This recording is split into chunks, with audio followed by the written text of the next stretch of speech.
A very warm welcome to our viewers to the Outlook Money webinar series. This is a part of the Investor Education and Awareness Initiative of Aditya Birla Sunlife Mutual Fund in association with Outlook Money, the only personal finance magazine in India possible. I am Nidhi Sinha, editor Outlook Money, and today our topic of discussion is money lessons to live a healthy financial life. So before we start discussing the topic, let me first introduce and welcome our panelists to the show. First of all, I would like to welcome Mr. K.S. Rao, who's the head of Investor Education and Distribution Development at Aditya Birla Sunlife AMC. Mr. Rao's top priority is to take financial literacy and investor education to various segments and demographics, and he's been associated with this initiative and the mutual funds industry for more than 2 decades now. We also have with us Mr. Amit Trivedi, who's an author, speaker, blogger, and trainer, and has more than 2 decades of experience in the capital markets in particular, and otherwise all things personal finance. In fact, he has recently penned his book on women, which is called Money Wise Perspectives for Women, and has several other books in his kitty, including Riding the Roller Coaster. So welcome to this webinar series, gentlemen, on the occasion of Teachers' Day. And so our topic is related to the occasion of Teachers' Day and money lessons, of course. So to give you an introduction, our lives are a series of learnings, like we all know. So as kids, we learn to take our first steps along with our parents. As we grow up, we go to schools and colleges where we meet teachers. And even our environment and experiences can be, fabulous teachers when it comes to navigating our lives, whether it is financial or otherwise. So let me give you an example. So market movements have been a lesson in the past few years for a lot of people where, people moved with the ups and downs and took emotional decisions. And then they learned the hard way that, maybe that's not the best strategy. And some of them may have already taken those lessons from earlier crises in the markets, and they fared well during the volatility this time. So at every step, there is a learning, and good teachers, be it anybody or anything, can truly make a lasting impact on individuals. So this Teachers' Day, let us explore with our expert panelists on where and how we can gather financial learnings, and which ones should we keep close to our hearts for a successful navigation of our financial lives. So starting with you, Mr. Rao, according to you, who or what can be the biggest teachers in one's financial life? Thank you so much, Nidhi. Good morning. Good morning to you, Amit, and everyone who are there in the participating in this webinar. Thanks once again. And it is a happy Teachers' Day. It is always, September 5th is a Teachers' Day we celebrate as a birthday of Dr. S. Radhakrishnan. And for me, always Teachers' Day is very unique and special because I belong to a family of teachers. This is 3 of my previous generations are teachers, and by default, I have also become unknowingly a teacher in the finance field. I keep only jokingly say to the people, and most of my 3-generation teachers were underpaid, and today maybe I'm a little overpaid teacher, and that way we can learn a lot on it. And it's always like, yeah, you put it very rightly. Every experience teaches us, and it's not exactly a physical teacher. We can always get learning from everything. And you put it very rightly. Every market corrections, ups or downs, it can teach us. And though, like Dan Templeton said, this time it is different, and every time it is different, but our learnings will always be there, and that will be an experience. And it's always for people. Normally, if I ask somebody, go and touch, what are the 3 things you need in your life, they always say love, money, and health. And you can go second survey, you can ask what is the most important one, probably they think twice, and they can go for the middle one. Money is the most important. If I have that middle one, the rest of the things may fall in place.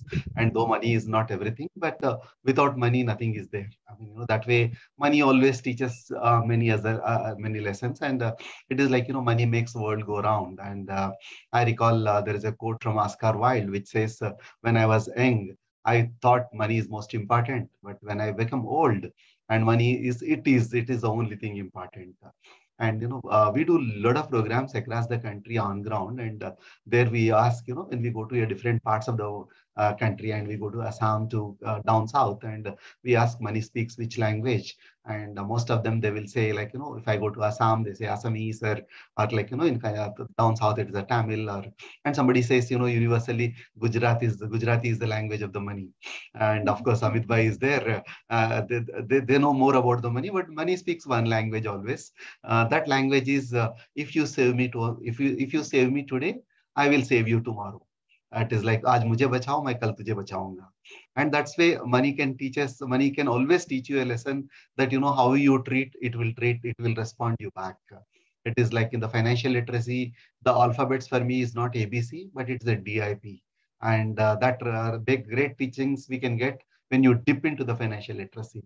That is delayed gratification, I is the impact of inflation, and P is the power of compounding. That way, the greatest teacher in any part of the life is our own mistakes. And for money, it is the same thing. The more mistakes you have committed, probably more messages you would have got. That are the teachings we would have got. Probably I can say, it's a greatest teacher is our own mistakes.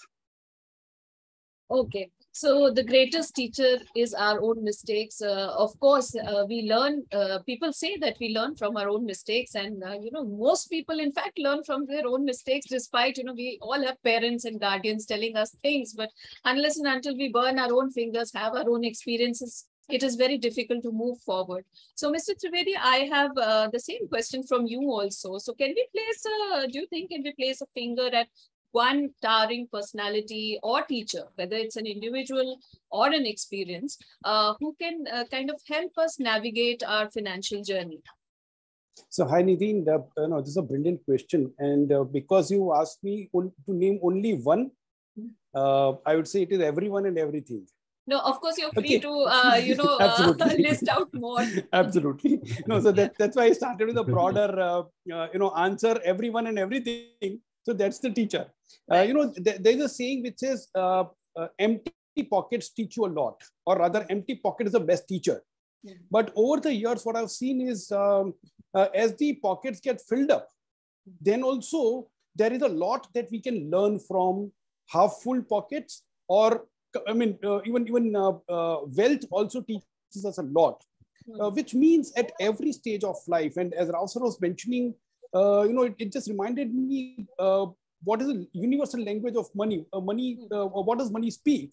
And he said, you save me today, I'll save you tomorrow. So somewhere in our scriptures, there is a beautiful line which says, Dharmo rakshati rakshitaha. And I was just thinking, Artha rakshati rakshitaha. So if you save money, money will save you. And what do we have to save money from? First of all, let's look at money as not something that causes harm, because there is one belief which says money is the root of all evil. But I would say it really is required to live a life of your choice. And if that's the case, every single time you interact with somebody related to money, there is a lesson in it. Now, I may make a lot of mistakes, but when I look at those mistakes and introspect on that, there are lessons to learn. When I look at somebody else making mistakes, when I introspect on that without judging, I have a lot to learn. And without judging means I simply have to see, if I were in that person's place, would I make the same mistake? And how do I avoid myself from that? And that's really where we learn a lot of lessons.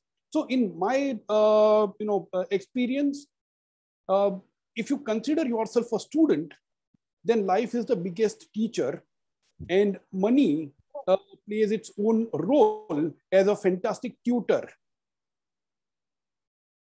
Right. So money is a fantastic tutor, like Mr. Trivedi says. That is a big takeaway for our listeners and viewers. And while we are at experiences, how experiences and our environment can be our biggest teachers, including money.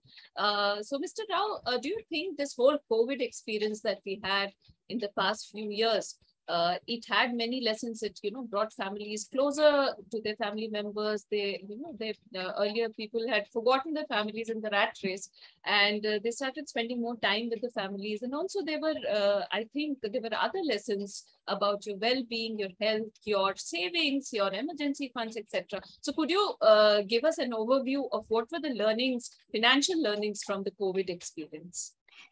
Yeah, thank you so much, Nidhi. I think it's always the 2 years of our life for all of us.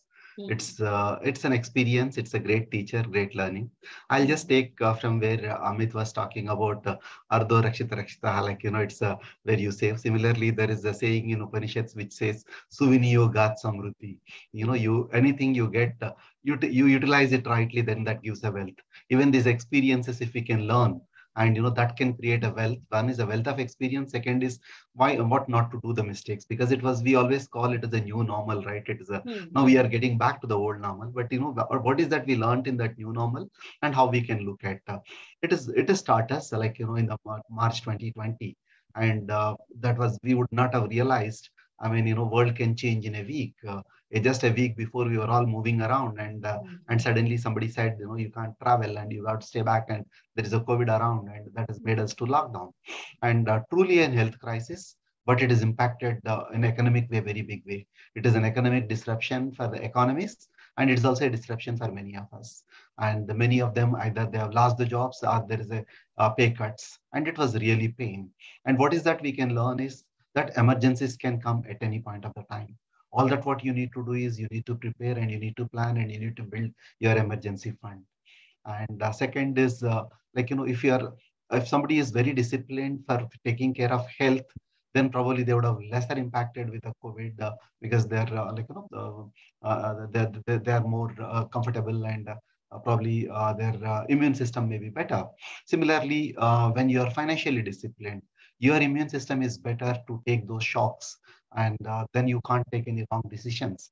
And somebody may have a lot of money and it is locked somewhere, and you do not have an emergency fund, then you need to sell those assets at losses. And that was a great learning. Keep aside that emergency fund, which is most important. We tend to ignore. Okay, I have this liquid, equity fund that I can take, but equity is overnight, it comes down by 60%.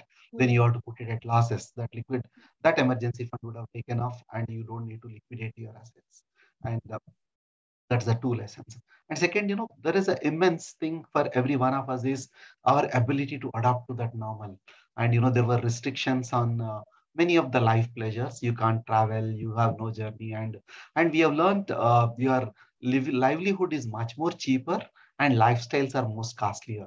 And if I go to a financial planner normally and sit with him or her, and I get an Excel sheet, which sometimes mind-boggling है, मेरे से नहीं होता है. इतने पैसे तो मैं जुड़ाऊंगा नहीं, and it's impossible for me.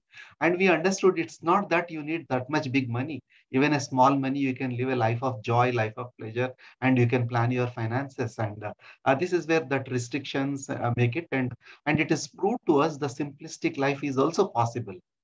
And then biggest lesson for all of us is health is important, but wealth also needs a careful attention. You can't escape it. You can't escape it.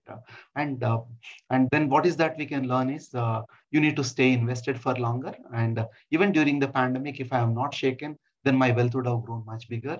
And if I have shaken, and if I have redeemed, and out of fear, it is going to be lockdown, we don't know what is going to happen, then people have lost money. That's you are in, for example, in BSE Sensex, if I can look at somebody at 26, if he has redeemed everything, and when it is moved to 52 in a 1 year's time, you would have felt your 100,000 rupees as, become 50,000, and your 50,000 would have become 200,000. That's where you lost it. And I think this showed us every time we talk stay invested, and staying in the market is the most important. I think what Outlook Money would have taught us many a years on a month on month, probably that outlook we need to get there, and how we can get there. And the last one is like, we all think my retirement at that particular age of time. But there are some of us at that point of the time, we had a couple of years of a temporary retirement, I can call. And retirement plans needs a flexibility. Your assumptions may or may not come. Be prepared for it. As one of our seminars we discussed earlier, you can't predict, but you need to prepare. And And it's there is last lesson I can say is after 2 years now we smile and we have lost many, but there is one thing. I mean, everything is temporary, whether it's a good or bad, and stay course, stay calm, and stay invested. Right. So I think the most important lesson is, you can't predict, but you have to be prepared. And that is so true for our financial lives. I mean, you cannot predict uncertainties, but you can definitely put certain things in order, strike a balance between your health and wealth, and look at the simple joys of living instead of just going after these lifestyle desires or wants, I can put it as. So we were also talking about equities. Mr. Rao was talking about equities. So taking from there, Mr. Trivedi, like we've been talking about COVID, what were the particular lessons in the stock market that investors took away during COVID, especially because, we saw the market falling to, all-time lows in a way. And then after that, there was a lot of volatility again. So what are the learnings from there? Okay, so it's an interesting point, Nidhi, and taking a leaf from what Rao sir was mentioning about these Sensex movement from 25,000 to 50,000 in a year. Now that's one phase, but a phase prior to that was equally, I would say volatile, for want of any better word, because Sensex from the January peak of 42,000 came down to around 25,000. So there was roughly a 35% plus drop. So 35% drop in a year, or rather 35% drop, if you to recover that, you need more than 50% upside. Now, that's mathematically, I mean, it's just numbers, nothing else. But now look at two perspectives. One, if you were sitting on cash in March 2020 and did not invest, your cash underperformed equity markets by a mile. Mm-hmm. But if you were sitting in cash in January 2020, then January 2020 to March 2020, your cash, which was yielding zero, still outperformed equity markets by 35%. Right. Now, these are perspectives, and it doesn't prove anything right or wrong. This only proves the nature of two different asset classes. One is equity and second is cash. Cash is not volatile. Equity is highly volatile by nature. But at the same time, even with that volatility, that equity has the potential to outperform the other asset classes over a long period of time.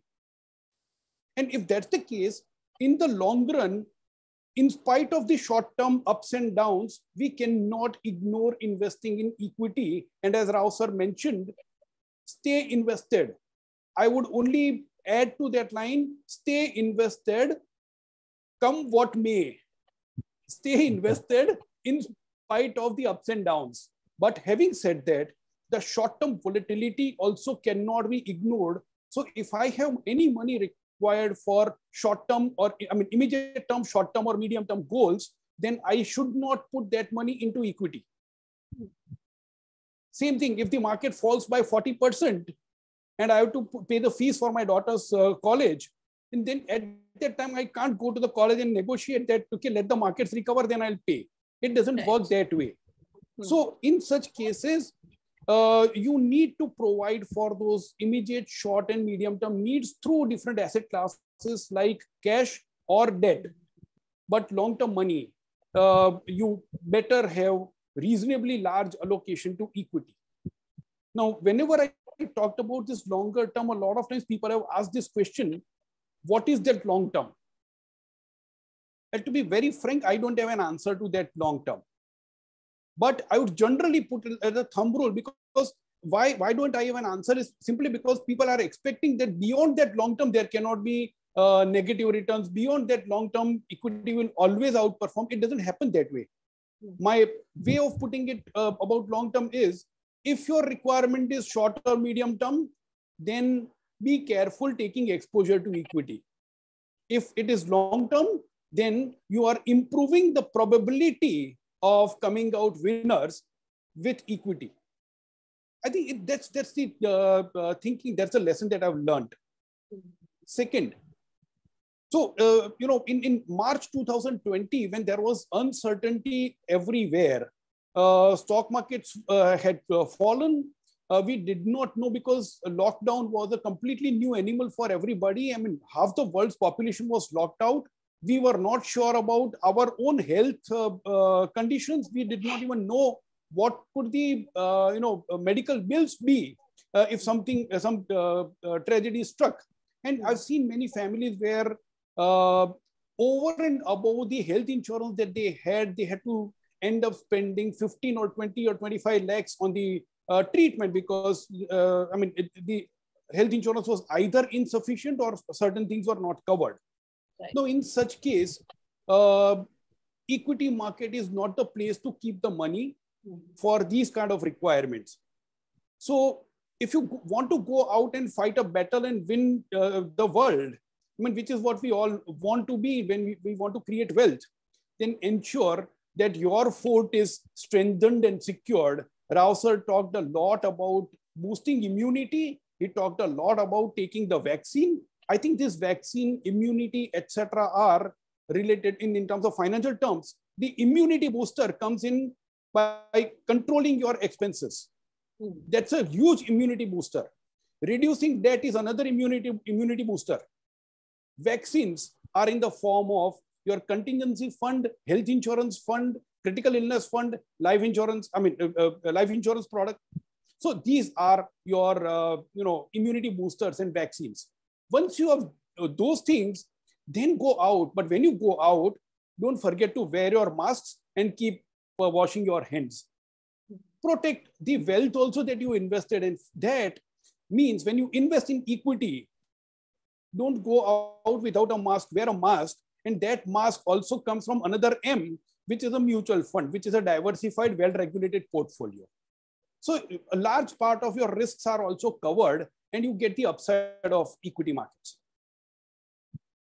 Right. So it's very important to have your immunity boosters on, have the right vaccinations, wear a mask when it comes to your financial lives and dealing with the markets, of course, like Mr. Trivedi highlighted.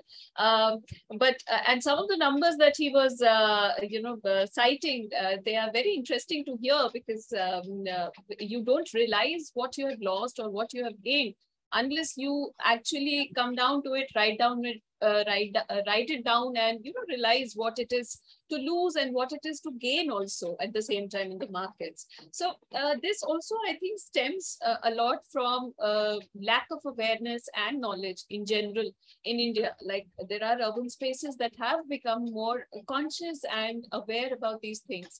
But there's also this issue that, people might have got aware about the fact that say mutual fund sahi hai or about other investments, but maybe they don't know how to do it right. So what role can financial literacy and investor awareness drives can play, Mr. Rao, in this scenario? Thank you so much, Nidhi. And the financial literacy, the word itself makes me to say my heart beats for it. It's always, this is the one area where people need to go deeper. It's not just aware, you need to go deeper. I think our regulator puts it rightly, the educated investor is who is an informed investor, and informed investor is a protected investor. Right. And all these regulations, financial literacy truly complements the regulation. And it helps everyone to protect themselves and invest rightly. Probably we have seen of late, how people have lost in one of the asset classes huge money and they don't know. And one, it is not regulated, and second, they are not aware of those risks. Earlier, Amit bhai, when he was talking about mask, I was just looking at when M is for the mutual fund. Probably for me, that mask of awareness is you need to aware about what the mutual fund is. Mutual fund sahi hai, but which mutual fund sahi hai? Aapke liye kya sahi hai? That is the most important. Further deeper you need to get. And mask that, if I can put it as an acronym, MASK, A is, your asset allocation, how your assets are divided. If you put entire money into one asset class and if it is not performing, even if we talk about equity, and equity in some countries have not performed for 2 decades, then, then your right asset allocation can make that. And S could be you're staying invested or you're investing with SIP kind, regularly you're investing. And K is that part is the knowledge that, you need to upgrade and update, and probably you read Outlook Money month on month, then you get that upgraded. That's where this financial awareness, financial literacy brings. And, financial literacy brings that awareness, and financial inclusion gives that access. Probably financial literacy and financial inclusion can go both hand in hand. I was reading somewhere, like, if you give bananas and what is that? Bananas and money to the monkeys, and monkeys prefer bananas. They won't take money because they are not aware. By having money, they can buy more bananas. That is. And the awareness is something like that. If you are investing it rightly, you know what is a banana a short term, or what is the money which you can banana, you can given somebody, you can eat for one time, but if you have money, it can be many a times. Similarly, that is an awareness which can give that kind of comfort to the people, and awareness gives a lot deeper. One will go very deeper. I remember way back, there is a Sony TV, there is a show used to happen called Who Wants to Be a Millionaire? And there is a tagline for that show, which says, "Seekna band to jeetna band." Mhm. And until the time once you stop learning, then you will not start going to win. And this learning and awareness is going to be an ongoing, and it could be a continuous job. And probably, like, we started this investor education campaign way back in 2013. Our first campaign was much before mutual fund sahi hai. This is a campaign called Janoge Tabi To Manoge. Right. And this is a campaign which says is, typically, you need to understand first, then consider next. That is exactly the awareness. That awareness people need to look at. I say awareness is a triple A pillar. It's a, you need to have a triple A fund kind. The first awareness is which can give you provides the choice to you. What is that available? I mean, what is that I need? Mutual fund sahi hai, but mere liye kya sahi hai? And second part is an advocacy. It's a, and then what choices are given, what is that I can pick it up, and how do I pick it up, and how long I stay, and what kind of risk profile I have. Awareness can go a little deeper.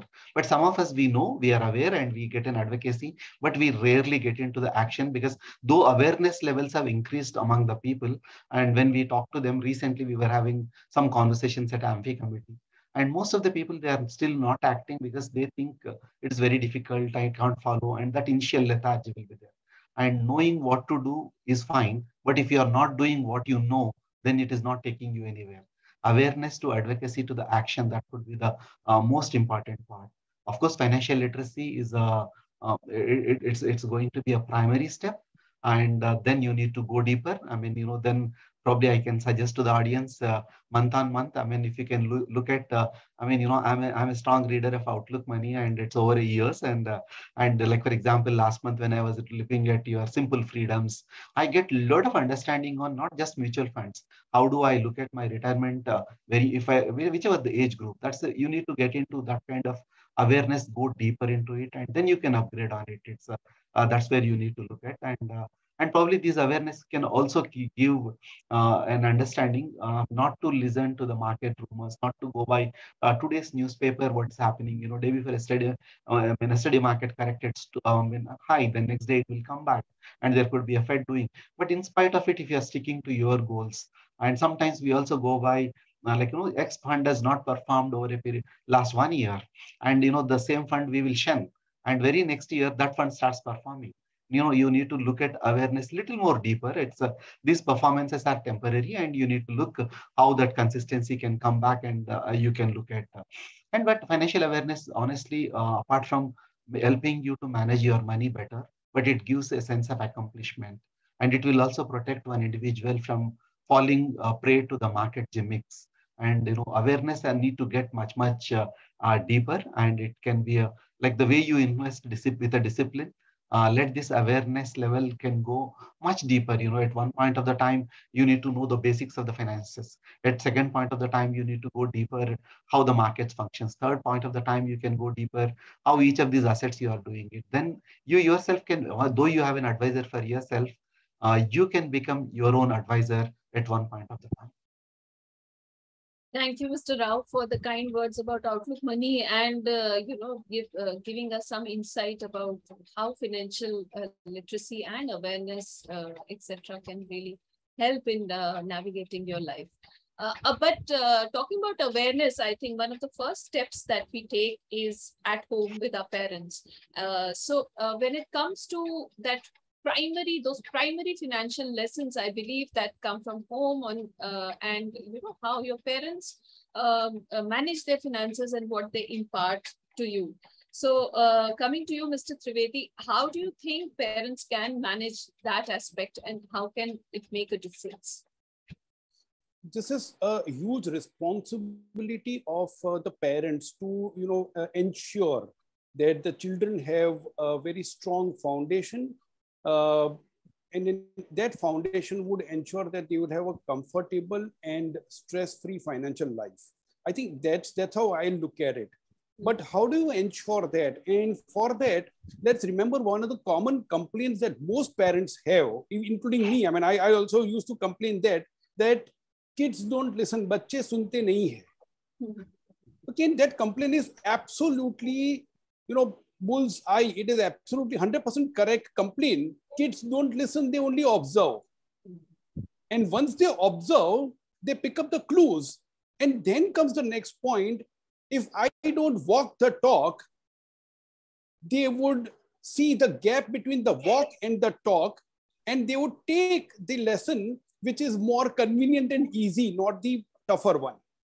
So if I want my children to splurge, then I have to simply demonstrate how to splurge. But if I want them to become responsible about money, then I got to be responsible. Now, how do I ensure? So let me just share a few examples, and then I'll go to two more things, how I have experimented with my kids and how my parents taught some of the lessons. So number one is, a lot of times we say that certain things are luxury items and certain things are the needs. However, if you just go deeper into that, something could be luxury for one, but a basic need for someone. So take, for example, I'm wearing this jacket and a tie.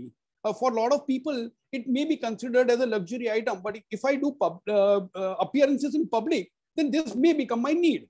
So I'll simply look at it that way. So somebody's need and somebody's luxury, it could be the same thing. So when I tell my child that you don't need a costly iPhone, but I go and buy an iPhone,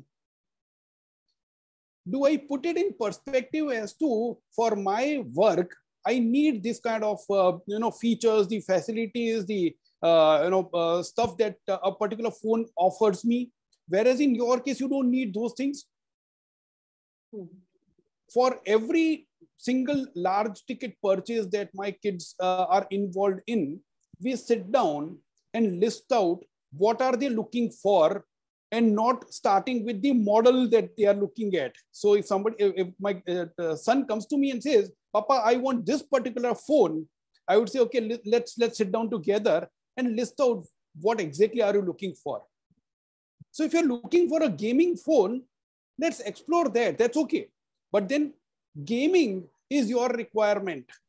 Then don't ask me that, this phone also should have fantastic email features, because you are not in business. You don't use email.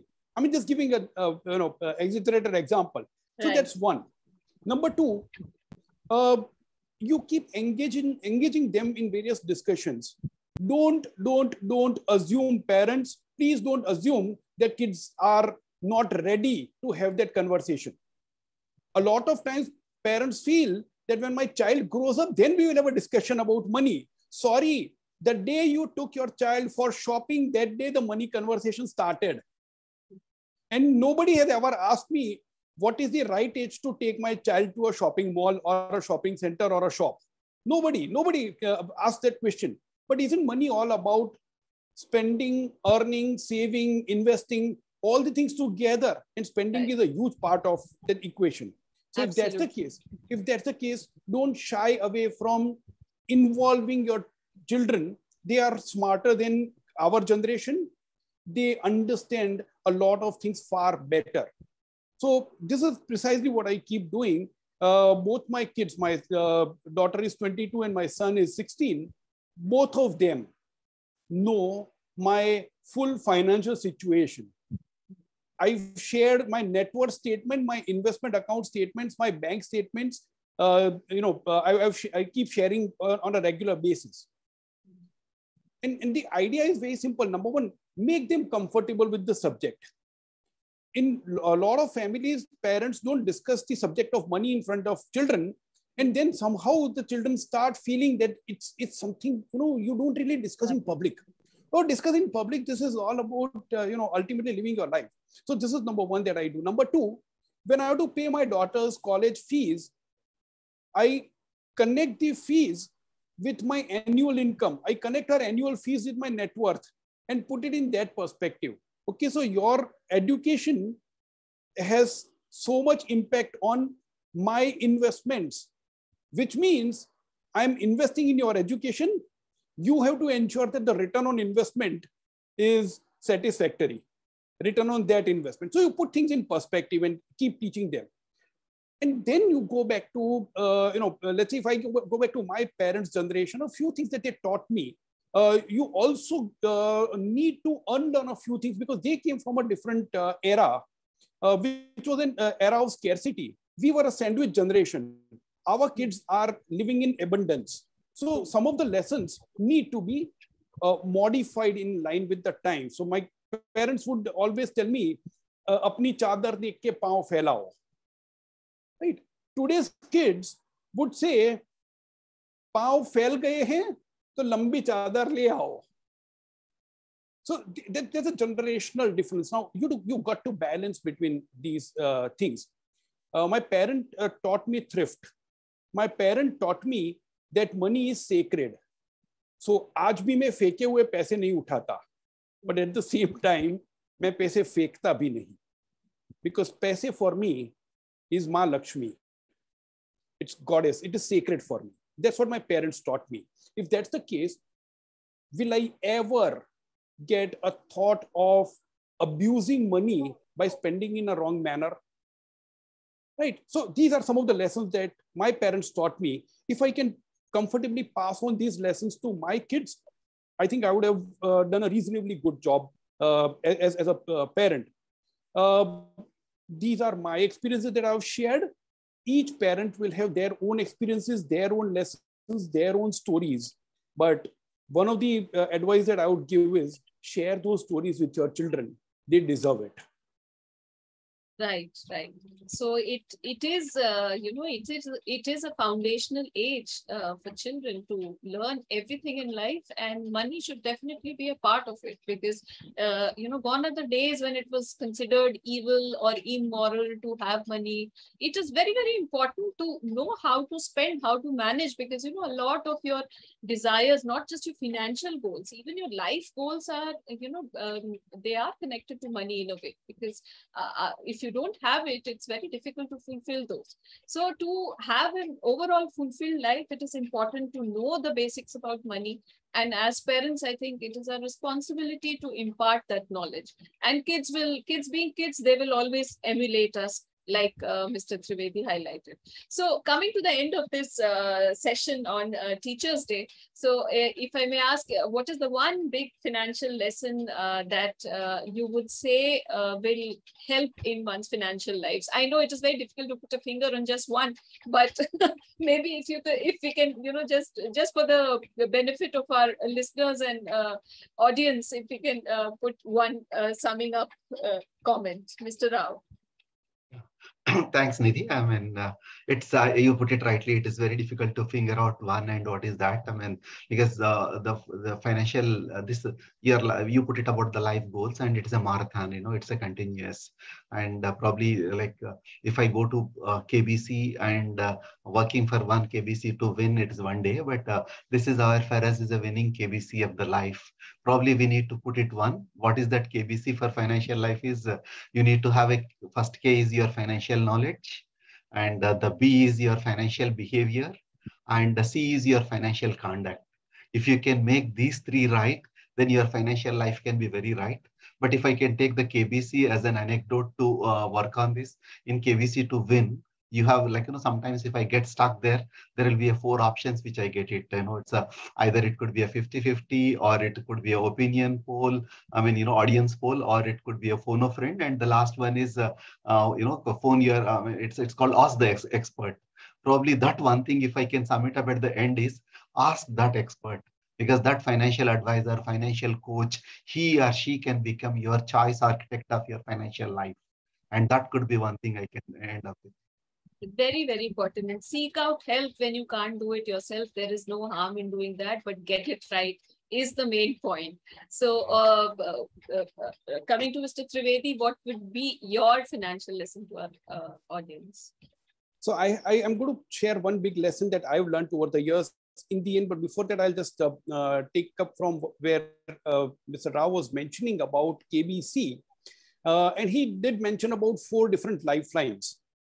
But in my experience, when it comes to money matters, and especially when it comes to taking help, as you were also rightly mentioning, that you seek help, then remember those 2 lifelines in KBC: phone a friend and ask the expert.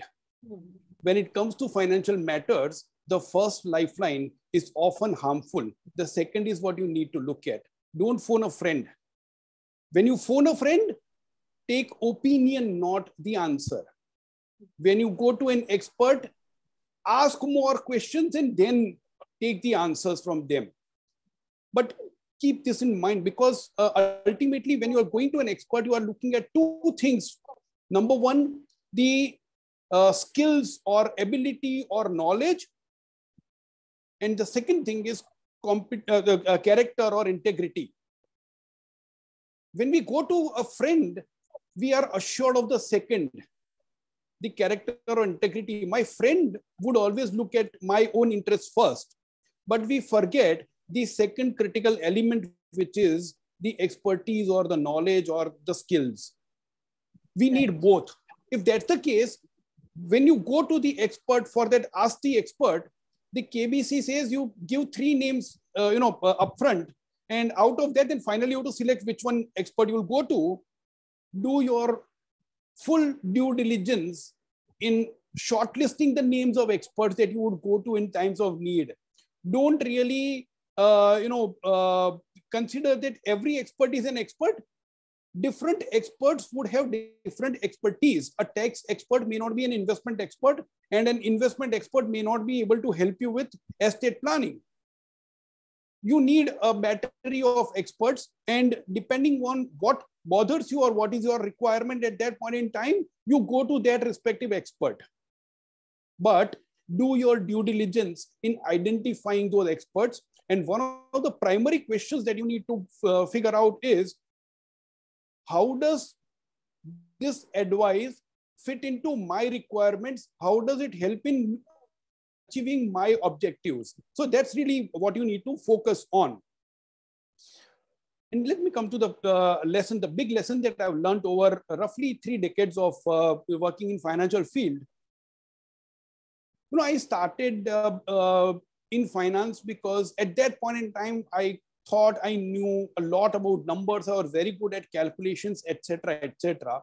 Over the period, I don't really bother to do a lot of calculations, because eventually those calculations are important and useful. But the primary objective, the core objective, is to live a fulfilling life.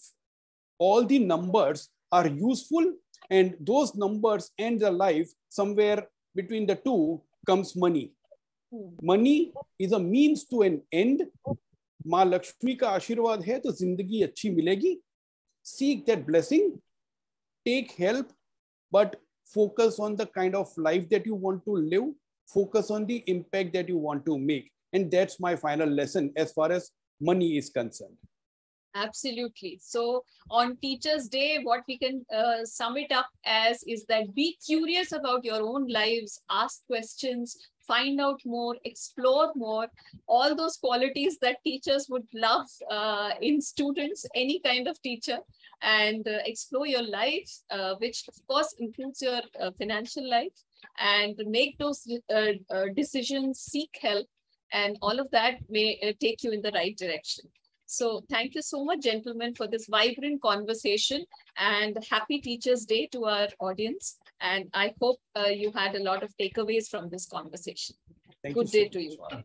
Thank you so much. Thanks a lot.